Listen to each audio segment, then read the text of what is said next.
Police ಇಲಾಖೆಯಲ್ಲಿ ಇಟ್ಕೊಂಡು ಸಮಾಜದ ಶಾಂತಿ ಸುವ್ಯವಸ್ಥೆಯನ್ನ ಕಾಪಾಡಬೇಕಾಗಿದ್ದಂತಹ ಜವಾಬ್ದಾರಿಯುತ ಸ್ಥಾನದಲ್ಲಿ ಇಟ್ಕೊಂಡು ನ್ಯಾಯ ನೀತಿಯನ್ನ ಎತ್ತಿಡಬೇಕಾದಂತಹ ಕರ್ತವ್ಯ ಇರ್ತಕ್ಕಂಥ ಒಂದು ಸ್ಥಾನದಲ್ಲಿ ಇಟ್ಕೊಂಡು ತಾನೇ ಖುದ್ದಾಗಿ ಅಪರಾಧಿ ಕೃತ್ಯಗಳಲ್ಲಿ ತೊಡಗಿ ಅಪರಾಧಿ ಕೃತ್ಯ ಮಾಡುವವರೊಂದಿಗೆ ಶಾಮೀಲಾಗಿ ಅವರಿಂದ ಮಂತ್ಲಿಗೆ ಇಷ್ಟಿಷ್ಟು ಅಂತ ಹೇಳಿ ಫಿಕ್ಸ್ ಮಾಡಿಕೊಂಡು ನೇರವಾಗಿ ಡ್ರಗ್ ಪೆಡ್ಲರ್ ಜೊತೆಯಲ್ಲಿ ಸೇರ್ಕೊಂಡು ಡ್ರಗ್ ಪೆಡ್ಲಿಂಗ್ ಕೆಲಸ ಮಾಡ್ತಾ ಇದ್ದಂತಹ ಚಾಮರಾಜಪೇಟೆ ಪೊಲೀಸ್ ಇನ್ಸ್ಪೆಕ್ಟರ್ ಮಂಜಣ್ಣ ಮತ್ತೆ 10 ಜನ 11 ಜನ ಏನು ಸಿಕ್ಕಾಕೊಂಡಿದ್ದಾರೆ ಇದ್ದಾರೆ ASI ಹಾಗೆ ಇನ್ನಿತರ ಪೊಲೀಸು ಮತ್ತೆ ಕಾನ್ಸ್ಟೇಬಲ್ಸ್ ಇರ್ತಾರರು ಇವರೆಲ್ಲರಿಗೂ ಇವತ್ತು ನಾವು ಏನಾದ್ರೂ ಒಂದು ಮಾಡ್ಬೇಕಲ್ವಾ ಮಂಗಳಾರತಿ ಮಾಡಬೇಕು.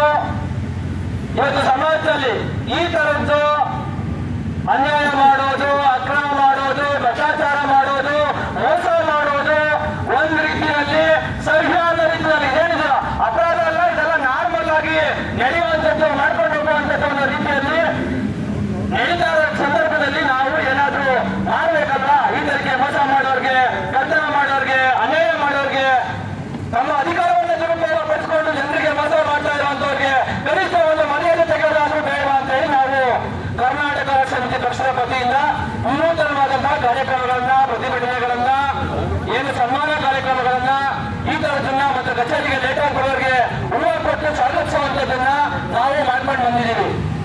ಇವತ್ತು ಕರ್ನಾಟಕ ರಾಜ್ಯ ಸಮಿತಿ ಪಕ್ಷದ ವತಿಯಿಂದ ಏನು ಈಗಾಗಲೇ ಡ್ರಗ್ ಪೆಡ್ಲಿಂಗ್ ಕೇಸಲ್ಲಿ ಸಿಕ್ಕಾಕೊಂಡಿರುವಂತ ಈ ಪೊಲೀಸರಿಗೆ ಮಹಾಮಂಗಳಾರತಿ ಮಾಡೋಣ ಅಂತ ಹೇಳಿ ಒಂದು ಕಾರ್ಯಕ್ರಮವನ್ನು ಮಾಡ್ತಾ ಇದ್ದೀವಿ.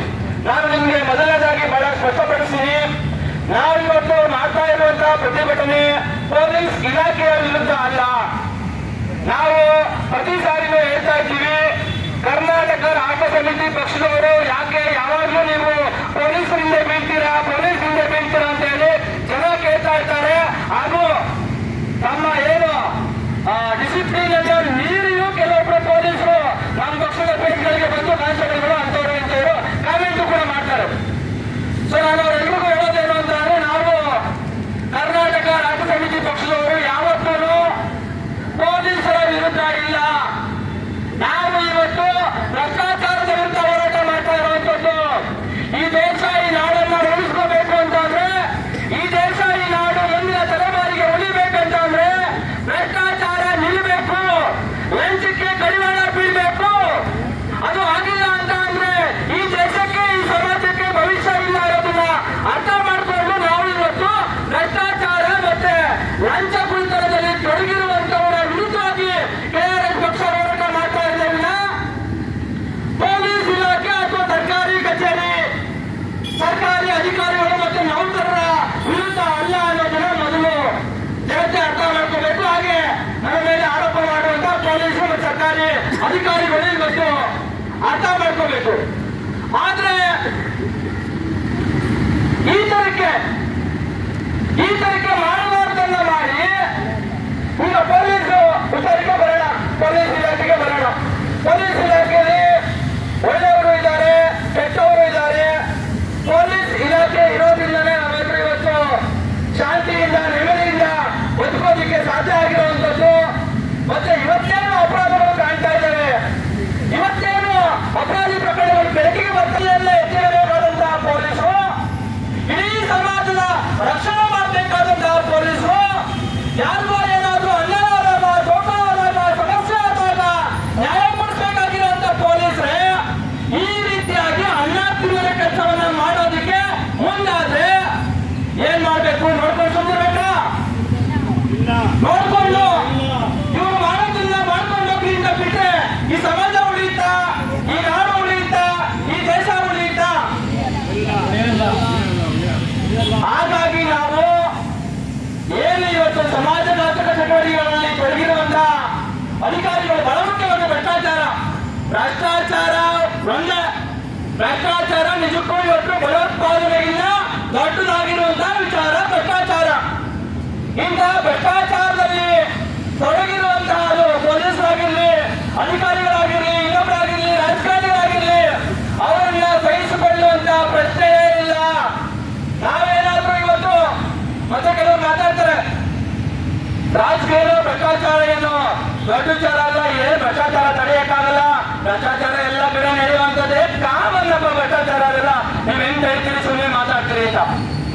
ಇವತ್ತು ಆ ತರದ ಮಾತಾಡುವಂತ ಜನರು ಕೂಡ ಈ ಭ್ರಷ್ಟಾಚಾರದ ಭಾಗವಾಗಿರುವಂತವ್ರೆ.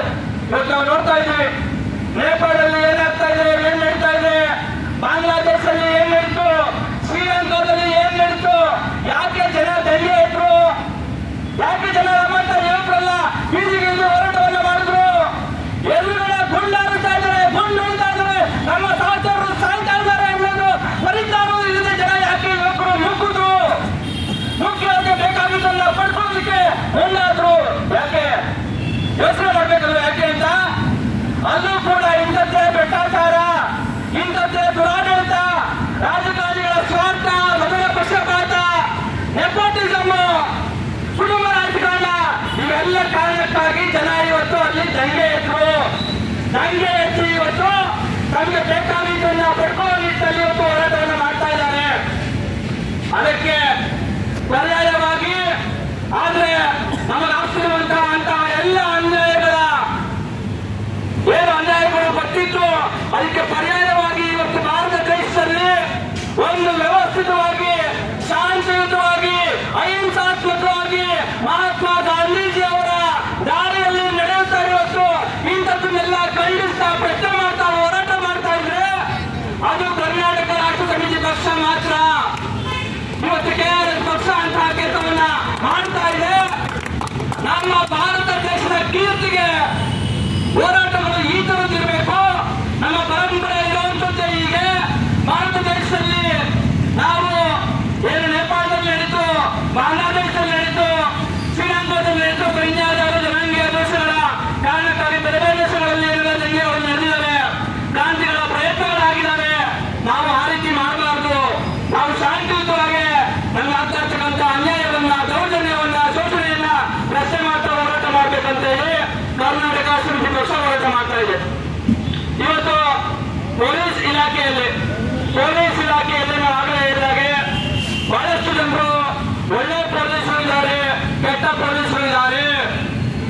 ಪೊಲೀಸರು ಕಳ್ಳರಿಗೆ ಏನೋ ಒಂದು ಸಮಸ್ಯೆಗಳಾದಾಗ, ಇನ್ನೇನೋ ದಂಗೆಗಳಾದಾಗ, ಗಲಾಟೆಗಳಾದಾಗ, ಅಥವಾ ಇನ್ನೇನೋ ಸಮಾಜಘಾತಕರನ್ನ ಬಂಧಿಸಬೇಕಾದಾಗ ತಮ್ಮ ಪ್ರಾಣವನ್ನೇ ಒತ್ತೆ ಇಟ್ಟು ಹೋರಾಟ ಮಾಡುವಂತ ಧೈರ್ಯವಂತ ಪೊಲೀಸರು ಇರುವಂತ ಸಂದರ್ಭದಲ್ಲಿ ಇವತ್ತು ಈ ರೀತಿಯಾಗಿ ಸಮಾಜಘಾತಕ ಚಟುವಟಿಕೆಗಳಲ್ಲಿ ಏನು ಇವತ್ತು ಮದ್ಯವ್ಯಸನ, ಎಂತಹ ಒಂದು ಸಮಾಜ ಹಾಳು ಮಾಡುವಂತಹ ಕೆಲಸ, ಸಮಾಜವನ್ನ ನಾಶ ಮಾಡುವಂತಹ ಕೆಲಸ, ಯುವ ಜನರನ್ನ ಸರ್ವನಾಶ ಮಾಡುವಂತಹ ಕೆಲಸ ಇವತ್ತು ಮಾದಕ ವ್ಯಸನ ಮತ್ತು ಮಾದಕ ವಸ್ತುಗಳ ಮಾರಾಟ ಜಾಲ, ಅಂತಹ ಒಂದು ಜಾಲದ ಜೊತೆಗೆ ತಾನು ಅವರನ್ನ ಹಿಡಿಬೇಕಾಗಿತ್ತು, ಕಂಟ್ರೋಲ್ ಮಾಡಬೇಕಾಗಿತ್ತು, ಯುವ ಜನತೆಯ ರಕ್ಷಣೆ ಕೊಡಬೇಕಾಗಿತ್ತು, ಯುವ ಜನತೆಯ ಭವಿಷ್ಯದ ಬಗ್ಗೆ ಯೋಚನೆ ಮಾಡಬೇಕಾಗಿದ್ದಂತಹ ಒಬ್ಬ ಚಾಮರಾಜಪೇಟೆಯ ಪೊಲೀಸ್ ಮಂಜಣ್ಣ ಅನ್ನುವಂತ ಒಬ್ಬ ಇನ್ಸ್ಪೆಕ್ಟರ್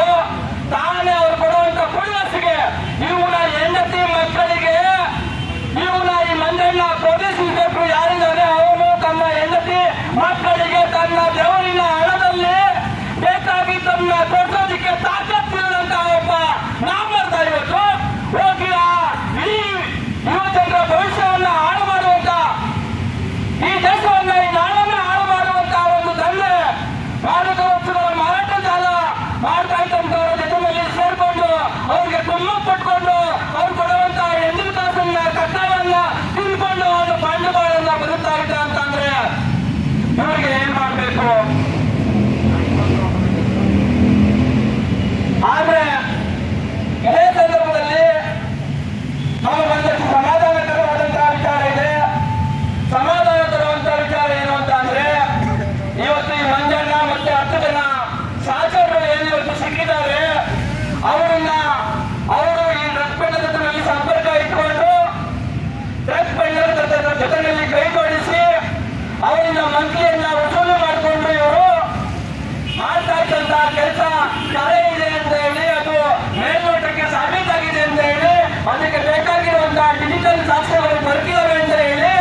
ಪೊಲೀಸು FIR ರಿಜಿಸ್ಟರ್ ಮಾಡಲಿಲ್ಲ. ಇಲ್ಲಾರೋ ಟ್ರಾಫಿಕ್ ಪೊಲೀಸು ಇಲ್ಲಾರ ₹100 ಕೈ ಹೊಡ್ತಾ ಇದ್ದ. ಅಲ್ಲಾರೋ ಪೊಲೀಸು ಏನು ಚಿನ್ನ ಕಟ್ಕೊಂಡು ಹೋಗಿದ್ದಂತ ಚಿನ್ನವನ್ನ ವಶಪಡಿಸಿಕೊಂಡ್ರೆ ಆ ಚಿನ್ನದಲ್ಲೇ ತನ್ನ ಹೆಂಡತಿಗೆ ನೆಕ್ಲೇಸ್ ಮಾಡ್ಕೊಟ್ಟಂತ ಪುಣ್ಯಾತ್ಮ ನೀಚ ಒಬ್ಬ ಪೊಲೀಸು.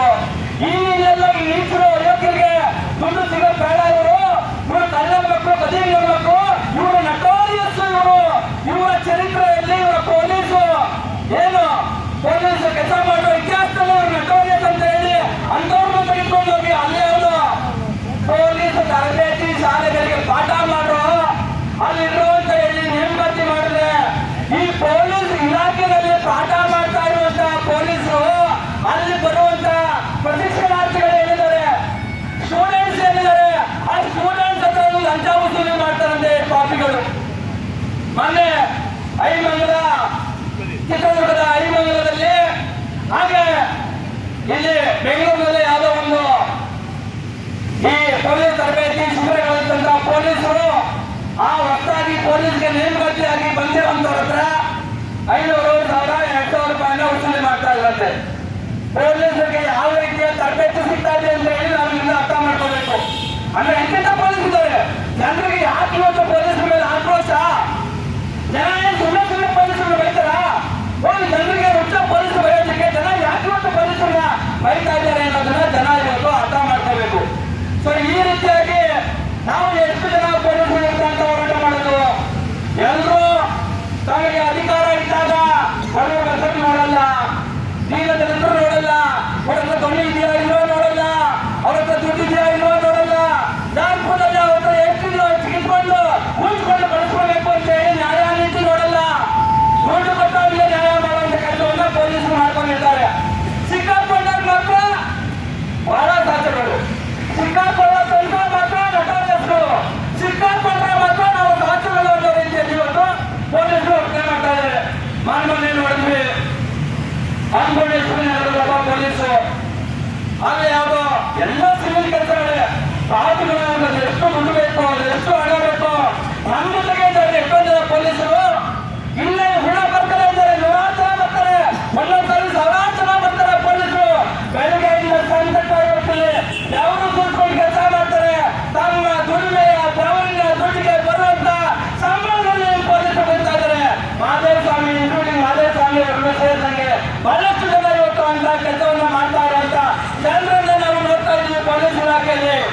ಆದ್ರೆ ಈ ಪಾಪಿಗಳು ಒಂದಷ್ಟು ಜನ ಇದ್ದಾರೆ ಪೊಲೀಸರು, ಇವ್ರಿಗೇನಾದ್ರೂ ಮಾನವ ಮರ್ಯಾದೆ ಇದ್ರೆ ಇವ್ರು ಅನ್ಕೊಂಡಿರ್ಬೋದು, ನಾನು 2 ಮನೆ ಕಟ್ಸಿದ್ರೆ ನಾನು ಅಲ್ಲೆಲ್ಲೋ 50/80, 60/40 ಪೀಡಿಯ ದೇವಸ್ಥಾನ ಮನೆ ತಗೊಂಡು ಮನೆ ಕಟ್ಸಿ ನಾನು ಗೃಹಪ್ರವೇಶ ಮಾಡ್ಬಿಟ್ರೆ ಜನ ದೊಡ್ಡ ಮನುಷ್ಯ ಅಂತಾರೆ ಅಂತ ಹೇಳಿ ಪಾಪಿಗಳು ಭಾವಿಸ್ಕೊಂಡಿದ್ದಾರೆ. ಇಲ್ಲ ಅಂದ್ರೆ ಯಾಕೆ ಇವ್ರಿಗೆ ಎಷ್ಟೊಂದು ದುಡ್ಡು ಬೇಕು ಪೊಲೀಸರಿಗೆ? ಯಾಕೆ ಇಂತ ಅಪಾಪಿ? ಯಾಕೆ ಇವ್ರಿಗೆ ಇಷ್ಟೊಂದು ದುರ್ಬುದ್ಧಿ, ದುರಾಸೆ? ಸಮಾಜ, ದೇಶ, ವ್ಯವಸ್ಥೆ ಎಲ್ಲವೂ ಹಾಳಾದ್ರೂ ಪರವಾಗಿಲ್ಲ, ನಾನು ಒಬ್ಬರೇ ಉದ್ಧಾರ ಆಗ್ಬೇಕು ಅನ್ನುವಂತ ಸ್ವಾರ್ಥ ಇವತ್ತು ಯಾಕೆ ಪೊಲೀಸರಿಗೆ? ನಮಗೆ ಪೊಲೀಸ್ ಇಲಾಖೆಗೆ ಮತ್ತೆ ಪೊಲೀಸರ ವಿಚಾರಕ್ಕೆ ಬಂದ್ರೆ ಹಲವಾರು ಒಳ್ಳೆಯ ಉದಾಹರಣೆಗಳಿದ್ದಾವೆ. ಹಾಗೇನೆ ಕೆಲವೊಂದು ಮುಖವಾಡ ಧರಿಸಿ ತಾವು ಒಳ್ಳೆಯವರು ಅಂತ ಹೇಳ್ಕೊಂಡಂತಹ ನಕಲಿ ಸಿಂಗಮ್ಮರ ಉದಾಹರಣೆಗಳು ನಮಗೆ ಸಿಗ್ತವೆ. ಆದ್ರೆ ನಮ್ಗೆ ಯಾವಾಗಲೂ ರಿಯಲ್ ಸಿಂಗಮ್ಮರಾಗಿ ಪೊಲೀಸ್ ಇಲಾಖೆಯಲ್ಲಿ ಕಾಣುವಂತವರು ಸೋನಿಯಾ ನಾರಾಯಣ್ ಅವರು, ರೂಪಾ ಮೋಡ್ಗಿಲ್ ಅವರು, ಮಧುಕರ್ ಶೆಟ್ಟಿ ಅವರು, ಶಕೀಲ್ ಅಹಮದ್ ಮತ್ತೆ ಅವರ ಜೊತೆಗೆ ವೀರಪ್ಪ ನಡೆಯಕ್ಕೆ ಹೋಗಿ ತೀರ್ಕೊಂಡಂತ SP ಆಗಿದ್ದಂತಹ ಹರಿಕೃಷ್ಣ ಅವರು,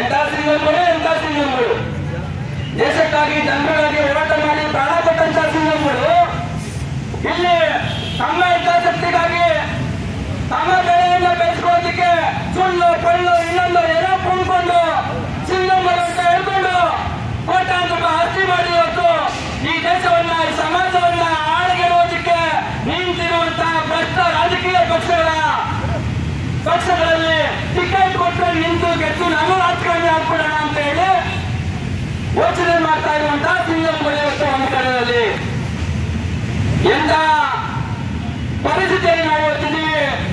ಯಾರನ್ನ ಕಾಯೋದಿಕ್ಕೆ, ಯಾರನ್ನ ನಮ್ಮ ರಕ್ಷಣೆ ಮಾಡೋದಕ್ಕೆ ನಾವು ಮಾಡ್ಕೊಳ್ಳೋದಕ್ಕೆ ಇಟ್ಕೊಂಡಿದ್ದೀವೋ ಆ ಜನರೇ ಇವತ್ತು ನಮ್ಮನ್ನ ಶೋಷಣೆ ಮಾಡೋದಕ್ಕೆ ನಿಂತಿದ್ದಾರೆ. ಪೊಲೀಸರಿಗೆ ನಾನು ಪೊಲೀಸ್ ಇಲಾಖೆಯಲ್ಲಿ ಇರ್ತಕ್ಕಂಥ ಇಂತಹ ಮಂಜನ ತರಹದ ಕಳ್ಳ ನೀಚ ಭ್ರಷ್ಟ ದೇಶದ್ರೋಹಿ ಪೊಲೀಸರಿಗೆ ನಾನು ಅಧಿಕಾರವನ್ನ ಹೇಳೋದಕ್ಕೆ ಇಷ್ಟಪಡ್ತೀನಿ. ಉತ್ತರ ಪ್ರದೇಶದ ಕಾನ್ಪುರದಲ್ಲಿ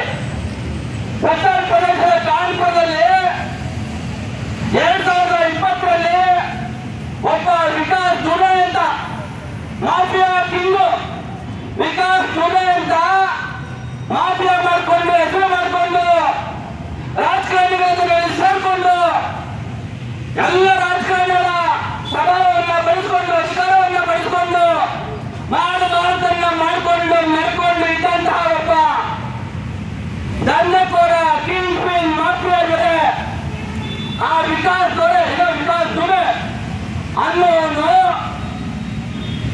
ಅಲ್ಲಿನ ಸರ್ಕಾರಕ್ಕೆ ಅಪಾಯ, ಇವನು ಥ್ರೆಟ್ಟು, ಸಾಕು ಇವನ್ನ ಬೆಳೆಸಿದ್ದು, ಇವನ ಮೇಲೆ ನಾವು ಕ್ರಮ ತೆಗೆದುಕೋಬೇಕು, ಇವನ ಆಟಗಳಿಗೆ ಕಡಿವಾಣ ಹಾಕಬೇಕು ಅಂತ ಹೇಳಿ ಯುಪಿಯಲ್ಲಿ ಪೊಲೀಸರು ನಿರ್ಧಾರ ಮಾಡ್ತಾರೆ. 2020ರಲ್ಲಿ ಏನಾಗುತ್ತೆ, 8 ಜನ ಪೊಲೀಸರು ಒಬ್ಬ ಡಿಎಸ್ಪಿ ಸೇರಿದಂಗೆ 8 ಜನ ಪೊಲೀಸರನ್ನ ಕೊಡ್ಲಿಯಿಂದ ಮಚ್ಚಿಯಿಂದ ಕಣ್ಣಿಂದ ಅವರು ಮಾರಣಾಂತಿಕವಾಗಿ ಹಲ್ಲೆ ಮಾಡಿ ಒಬ್ಬ ಡಿಎಸ್ಪಿ ಸೇರಿದಂಗೆ 8 ಜನ ಪೊಲೀಸರನ್ನ ಕೊಚ್ಚಾಕ್ತಾನೆ, ಸೌತಾಟ ರೀತಿಯಲ್ಲಿ ಕೊಚ್ಚಾಕ್ತಾನೆ ವಿಕಾಸ್ ದುಬೆ ಅನ್ನುವಂತ ಒಬ್ಬ ಮಾಫಿಯಾ ದೊರೆ. ಯಾಕೆ ಗೊತ್ತಾ ಅವನ್ನ ಮಾಡಿದ್ದು? ಯಾಕೆ ಅಂತ ಅಂದ್ರೆ ಪೊಲೀಸರು ಬೆಳೆಸಿದ್ರು ಅವನ್ನ ಬೆಳಿ ಮಗ ನಮಗೂ ಸ್ವಲ್ಪ ಬಿಸ್ಕಟ್ ಹಾಕೋ ಮಗ ನಾವು ನೆಟ್ಕೊಂಡು ತಿನ್ಕೊಂಡು ನೀವು ಇಲ್ಲೇ ಇರ್ತೀವಿ ಅಂತ ಹೇಳಿ ಪೊಲೀಸರು ಅವನ್ನ ಬೆಳೆಸಿದ್ರು. ಬೆಳೆದ ಆಮೇಲೆ ಏನ್ ಮಾಡ್ದ, ಈಗ ಅವನಿಗೆ 8 ಜನ ಪೊಲೀಸರನ್ನ ಹತ್ಯೆ ಮಾಡುವಂತ ಧೈರ್ಯ ಎಲ್ಲಿಂದ ಬಂತು? ಅದಕ್ಕೆ ಕಾರಣ ಗೊತ್ತಾಯ್ತು. ಏನು ಅಂತ ಅಂದ್ರೆ ಪೊಲೀಸ್ ಇಲಾಖೆಯಲ್ಲೇ ಇದ್ದಂತಹ ಕೆಲವು ಜನರು ಆ ವಿಕಾಸ್ ದುಬೆ ಅನ್ನೋರಿಗೆ ಇನ್ಫಾರ್ಮೇಶನ್ ಕೊಟ್ಟರು. ಇವತ್ತು ಈ ತರದ ಆಪರೇಷನ್ ನಡೆಯುತ್ತೆ, ಇದನ್ನ ಬಂಧಿಸೋದಕ್ಕೆ ಅಥವಾ ಇದನ್ನ ಹತ್ಯೆ ಮಾಡೋದಕ್ಕೆ ನಮ್ಮ ಪೊಲೀಸರು ಬರ್ತಾ ಇದ್ದಾರೆ, ಇಷ್ಟು ಜನ ಪೊಲೀಸರು ಬರ್ತಾ ಇದ್ದಾರೆ, ಇತ್ತ ಕಡೆಯಿಂದ ಬರ್ತಾ ಇದ್ದಾರೆ, ಸ್ವಲ್ಪ ನೋಡ್ಕೊ ಅವ್ರಿಗೆ ಏನ್ ಮಾಡ್ಬೇಕು ಅವ್ರಿಗೆ ಮಾಡಿ ಅಂತ ಹೇಳಿ ವಿಕಾಸ್ ದುಬೆಗೆ ಪೊಲೀಸ್ ಸ್ಟೇಷನ್ ಮತ್ತೆ ಪೊಲೀಸರ ನಡುವೆ ಇರುವಂತಹ ದಾಳಿಗಂಧರು ಅವತ್ತು ಅವರಿಗೆ ಇನ್ಫಾರ್ಮೇಶನ್ ಕೊಟ್ಟಿದ ಪರಿಣಾಮ ಏನಾಯ್ತು, ಅವನು ಅದಕ್ಕೆ ಬೇಕಾಗಿರುವಂತಹ ವ್ಯವಸ್ಥೆ ಮಾಡಿಕೊಂಡು ಹೆಚ್ಚು ಪಾಲಿಸಲು ಮೊದಲು ಎಲ್ಲವನ್ನ ಇಟ್ಕೊಂಡು ಪೊಲೀಸನ್ನ ರಿಲೀಸ್ ಮಾಡಾಕ್ಬಿಟ್ರು.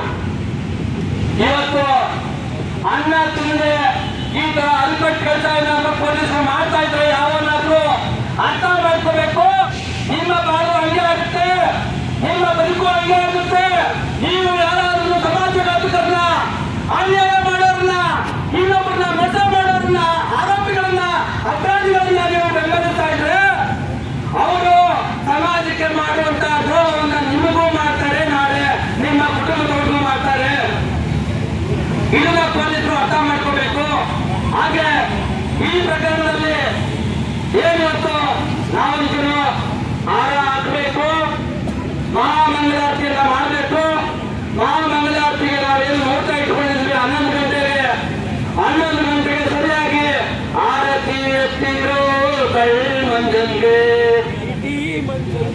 ಎಂತ ಮಂಜ ಟೀ ಮಂಜನ್ಗೆ ಮಹಾಮಂಗಳಾರತಿ ಎತ್ತಿರೋ ನಮ್ಮ ಟೀ ಮಂಜನ್ಗೆ, ಪ್ರಸಂಗ ಮಾಡುವಂತ ಕಳ್ಳ ಮಂಜನ್ಗೆ ಅವರಿಗೆ ಆರತಿಯನ್ನ ಎತ್ತಬೇಕು ಅಂತ ಹೇಳಿ ನಾವು ಬಂದಿದ್ವಿ. ಆರತಿ ಎಲ್ಲನೂ ರೆಡಿ ಮಾಡಿಕೊಂಡು. ಆದ್ರೆ ಈ ಪ್ರಕರಣದಲ್ಲಿ ಬೇರೆ ಇನ್ಯಾವುದೋ ಪ್ರಕರಣ ಆಗಿದೆ, ನಾವು ಅವರಿಗೆ ಆರತಿಯನ್ನು ಎತ್ತಾ ಇದ್ವಿ, ಹೋಮ ಆಗ್ತಾ ಇದ್ವಿ, ಏನೆಲ್ಲ ಮಾಡಬೇಕು ಅವನ್ನ ಮಾಡೋದಕ್ಕೆ ಏನೆಲ್ಲ ಸಂಗತಿಗಳಿದಾವೆ ಎಲ್ಲವನ್ನೂ ನಾವು ಮಾಡ್ತಾ ಇದ್ವಿ. ಆದ್ರೆ ಇಲ್ಲಿ ಗಮನಿಸಬೇಕಾಗಿರುವಂತ ಒಂದು ವಿಚಾರ ಇದೆ. ಈ ಪ್ರಕರಣದಲ್ಲಿ ಏನು ಡಾಕ್ಟರ್ ರಾಜ್ಕುಮಾರ್ ಒಂದು ಸಿನಿಮಾ ಮಾಡಿದ್ರು, ಕೊನೆಯದಾಗೋ ಅಥವಾ ಎರಡನೇ ಗೊತ್ತಿಲ್ಲ, ಶಬ್ದವೇದಿ ಅಂತ ಹೇಳಿ ಕೊನೆಯದಾಗ ಒಂದು ಸಿನಿಮಾ ಮಾಡಿದ್ರು. ಆ ಸಿನಿಮಾದಲ್ಲಿ ಹೀಗೆ ಡ್ರಗ್ಸ್ ಪೆಡ್ಲರ್ಸ್ ದಂಧೆ ಇರುತ್ತೆ, ಅವರೆಲ್ಲರೂ ಪ್ರಶ್ನ ಅಂತದ್ರ ಮುಖಾಂತರ ಯುವಜನರನ್ನ, ವಿದ್ಯಾರ್ಥಿಗಳನ್ನ, ಭವಿಷ್ಯವನ್ನ ಹಾಳು ಮಾಡ್ತಾ ಇರ್ತಾರೆ. ಅಂತ ಸಂದರ್ಭದಲ್ಲಿ ಆಗಿನ ಸಿನಿಮಾದಲ್ಲಿ ನಾಯಕರಾಗಿದ್ದಂತಹ ಡಾಕ್ಟರ್ ರಾಜ್ಕುಮಾರ್ ಅವರು ಆ ಒಂದು ಡ್ರಗ್ಸ್ ಪೆಡ್ಲರ್ಸ್ ಜಾಲವನ್ನ ಬೇಸೋದಕ್ಕೆ ಮುಂದಾಗ್ತಾರೆ. ಮುಂದಾಗಿ ಅವ್ರಿಗೊಂದು ಆಘಾತಕಾರಿ ವಿಚಾರ ಗೊತ್ತಾಗುತ್ತೆ. ಆ ಸಂದರ್ಭದಲ್ಲಿ ಏನಂತ ಅಂದ್ರೆ, ಪಾಪ ಅವರ ಮಗ ಅಣ್ಣವರು ಸಿನಿಮಾ ನಾಯಕರಾಗಿದ್ದಂತಹ ಸಿನಿಮಾದಲ್ಲಿ ಅವರ ಮಗನೂ ಕೂಡ ಡ್ರಗ್ಸ್ ತೆಗೆದುಕೊಳ್ಳುವಂತಹ ಚಟಕ್ಕೆ ಬಲಿಯಾಗಿ ಇವತ್ತು ಸಿಕ್ಕಾಕೊಂಡಿರುವಂತದ್ದು ಗೊತ್ತಾಗುತ್ತೆ.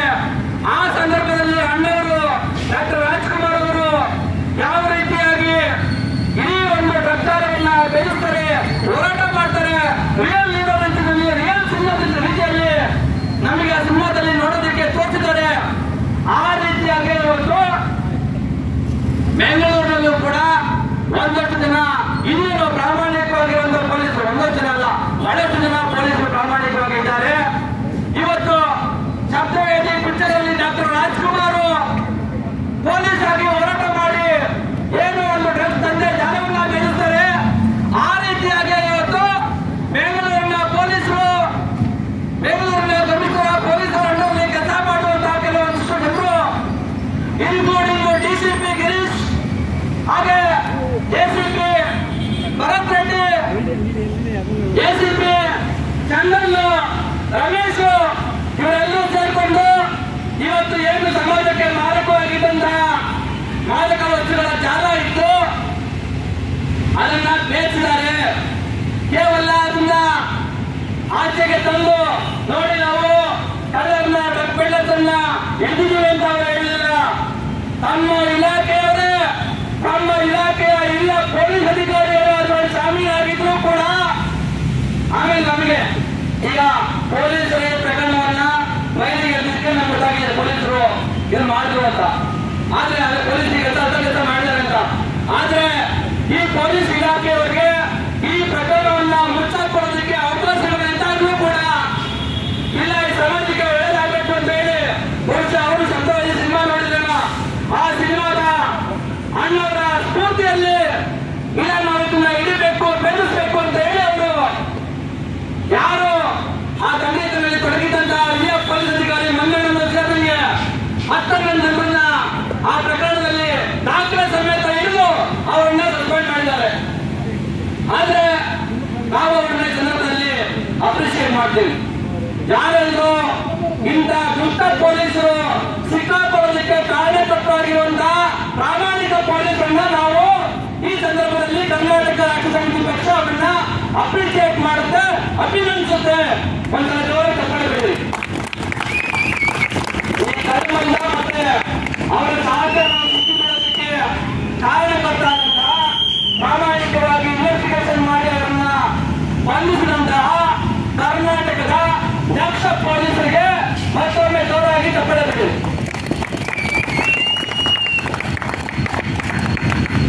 ಆದ್ರೆ ಇವತ್ತು ಮಾದಕ ವಸ್ತುಗಳ ಜಾಲ ಎಷ್ಟು ದೊಡ್ಡದಾಗಿದೆ ಅಂತಂದ್ರೆ, ಯಾವ ಯಾವ ರೀತಿಯಲ್ಲಿ, ಯಾವ ಯಾವ ಫಾರ್ಮಲ್ಲಿ, ಯಾವ ಯಾವ ಡೋಸಲ್ಲಿ, ಆಮೇಲೆ ಪೊಲೀಸರು ಎತ್ತಬೇಕು ಮಾದಕ ವಸ್ತುಗಳ ಜಾಲ ಹೆಂಗೆ ಇರುತ್ತೆ ಅಂತ. ನಮಗೆ ಸರ್ಕಾರಿ ಆರೋಗ್ಯ ಗೊತ್ತಿರಲ್ಲ ಯಾವ ತರಕಾರಿಯಲ್ಲಿ ಕಿಕ್ ಬರುತ್ತೆ ಅಂತ. ಹಣ್ಣುಗಳನ್ನ ಮಾರಾಟ ಮಾಡೋರಿಗೆ ಗೊತ್ತಿರಲ್ಲ, 10-20 ವರ್ಷ, 30 ವರ್ಷ, 50 ವರ್ಷದಿಂದ ಹಣ್ಣು ಮಾಡ್ತಾ ಇರ್ತಾರೆ. ಅದು ಯಾವ ಹಣ್ಣಲ್ಲಿ ಕಿಕ್ ಬರುತ್ತೆ ಅಂತ ಹೇಳಿ ಹಣ್ಣು ಮಾರಾಟ ಮಾಡೋದು ಗೊತ್ತಿರಲ್ಲ.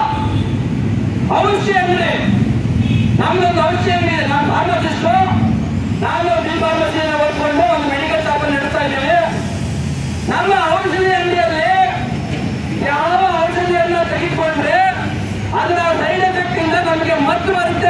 ಬರುತ್ತೆ ಅನ್ನೋದು ನಮಗೂ ಗೊತ್ತಿಲ್ಲ. ಯಾವುದೋ ಒಂದು ಔಷಧಿ ತಗೊಂಡ್ರೆ ಏನೋ ಕೆಮ್ಮು, ನೆಗಡಿನೋ, ಬಿಪಿನೋ, ಶುಗರು, ಕೊಲೆಸ್ಟ್ರಾಲ್ ಕಡಿಮೆ ಆಗುತ್ತೆ ಅಂತ ನಮಗೆ ಗೊತ್ತಿದೆ. ಆದ್ರೆ ಯಾವ ಔಷಧಿಯನ್ನ ತೆಗೆದುಕೊಂಡ್ರೆ ಅದರ ಸೈಡ್ ಎಫೆಕ್ಟ್ ಇಂದ ನಮಗೆ ಮತ್ತು ಬರುತ್ತೆ, ಚಿತ್ತು ಬರುತ್ತೆ ಅನ್ನೋದು ಡ್ರಗ್ಸ್ ಅಡಿಕ್ಟ್ ಆಗಿರೋರಿಗೆ ಗೊತ್ತಿದೆ. ಅದು ಒಂದು ಮಾಫಿಯಾ ದೊಡ್ಡ ಮಟ್ಟದಲ್ಲಿ ನಡೀತಾ ಇದೆ.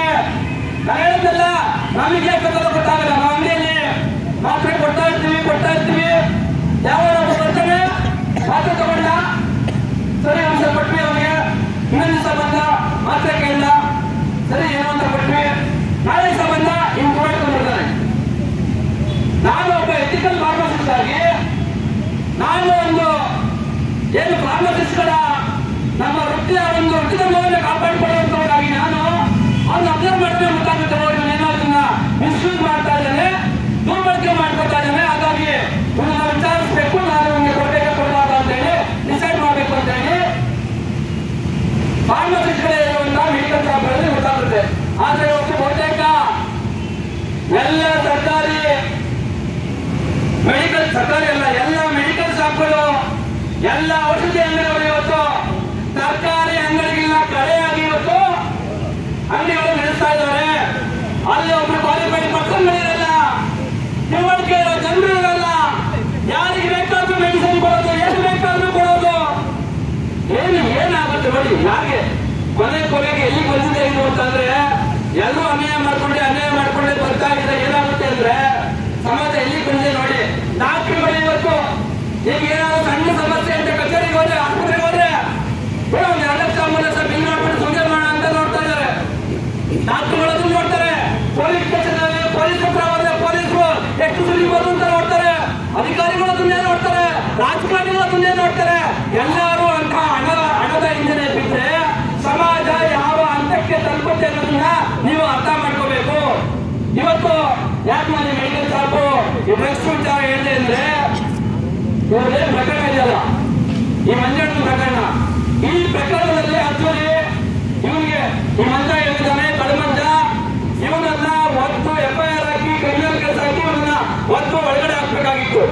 ಕೇವಲ ಸಸ್ಪೆಂಡ್ ಮಾಡಿದ್ರೆ ಅಂತ ಕಾಣುತ್ತೆ, ಹೊರಗಡೆ ಹಾಕಿದ ಇಲ್ಲ, ಅವನಿಗೆ ಒತ್ತು ಇಲ್ಲ, ಹೊರಗಡೆ ಹಾಕಿಲ್ಲ. ಆದ್ರೆ ಒತ್ತು ಒಳಗಡೆ ಹಾಕುವಂತ ಕೆಲಸವನ್ನ ಮಾಡಬೇಕಾಗಿತ್ತು. ಒಂದು NDPS act, narcotic drugs and psychotropic substances act 1985 ಏನಿದೆ, ಆ ಆಕ್ಟ್ ಕೆಳಗಡೆ ಬಂದ್ರೆ ಇವ್ರ ಮೇಲೆ FIR ಮಾಡಿ ಅದನ್ನ ಹೊತ್ತು ಒಳಗಡೆ ಆಗ್ತಾ ಇದ್ರಂತೆ. ಆದ್ರೆ ನೆನ್ನೆ ಸಿಕ್ಕಿರೋ ಮೆಡಿಸಿನ್ ಏನು ಅಂದ್ರೆ, ಡ್ರಗ್ಸ್ ಏನು ಅಂತ ನಾನು ಹೇಳಿದಲ್ಲ, ಔಷಧಿ ಅಂಗಡಿಗಳಲ್ಲಿ ಮಾರಾಟ ಮಾಡುವಂತಹ ನಿರ್ಬಂಧಿತ ಔಷಧಿಗಳು ಅಲ್ಲ. ನಿರ್ಬಂಧಿತ ಅಂತ ಅಂದ್ರೆ ಎಲ್ಲರಿಗೂ ನಿರ್ಬಂಧಿತ ಅಲ್ಲ, ಕೆಲವು ಪ್ರಿಸ್ಕ್ರಿಪ್ಷನ್ ಮೇಲೆ ಮಾತ್ರ ಕೊಡುವಂಥವು ಆ ಥರದ ಔಷಧಿಗಳು. ಅವನ್ನ ಹೇಗೆ 4 ಲಕ್ಷ ಹೋಗಲಿಲ್ಲ ಆ ಥರದ ಮೆಡಿಸಿನ್ಗಳನ್ನ ಅವ್ರು ಇಟ್ಕೊಂಡಿದ್ರು ಅಂತ ಹೇಳಿ ಹೇಳ್ತಾ ಇರೋದು. ಎಲ್ಲಿಂದ ಬಂತು 4 ಲಕ್ಷ ರೂಪಾಯಿ ಮೌಲ್ಯದ ಮೆಡಿಸಿನ್, ಪುಣೆಯಿಂದ ಬಂತು ಅಂತ ಹೇಳ್ತಾ ಇದ್ದಾರೆ. ನನಗೆ ಒಂದೊಂದ್ಸಲ ಪೊಲೀಸರು ಎಷ್ಟು ಫೂಲಾಗಿ ಯೋಚನೆ ಮಾಡ್ತಾರೆ ಅಂದ್ರೆ, ಪೊಲೀಸರು ಯಾವ್ದಾದ್ರು ತನಿಖೆ ಮಾಡಬೇಕು ಅಂತ ಅಂದ್ರೆ ಆ ವಿಚಾರಕ್ಕೆ ಸಂಬಂಧಪಟ್ಟಿರುವಂತಹ ಡೊಮೈನ್ಗೆ ಸಂಬಂಧಪಟ್ಟಿರುವಂತಹ ನಾಲೆಡ್ಜ್ ಇರುವಂತ ಜನರ ಹತ್ರ ಒಂದಷ್ಟು ತಿಳ್ಕೋಬೇಕು.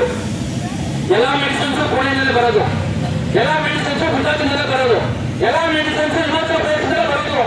ಆದ್ರೆ ಇವನಿಗೆ ಸಿಕ್ಕಿರುವಂತ ಮೆಡಿಸಿನ್ ಪುಣೆಯಿಂದ ತಂದಿದ್ದಾರೆ ಅಂತ ಖಾತ್ರಿ ಇಲ್ಲ. ಇನ್ನೊಂದು ಇಲ್ಲ ದೂರದಲ್ಲಿ 50 ಬೆಟ್ಟದ ತುಂಬಿಕೊಂಡಿರುವಂತ ಬೆಟ್ಟದ ಡಿಪಾರ್ಟ್ಮೆಂಟ್ ಇದೆ. ಇವರು ದತ್ತ ಕಾಯೋದಕ್ಕೆಲ್ಲ ಇರೋದು, ಇವರು ದನ ಕಾಯೋದಕ್ಕೆಲ್ಲ ಇರೋದು. ಇವರು ಈ ರಾಜ್ಯಕ್ಕೆ ಯಾವುದೇ ತರಹದ ಔಷಧಿಗಳು, ಯಾವುದೇ ಬ್ರಾಂಡೆಡ್ ಮೆಡಿಸಿನ್ ಬಂದಾಗಲೂ ಕೂಡ ಅದನ್ನ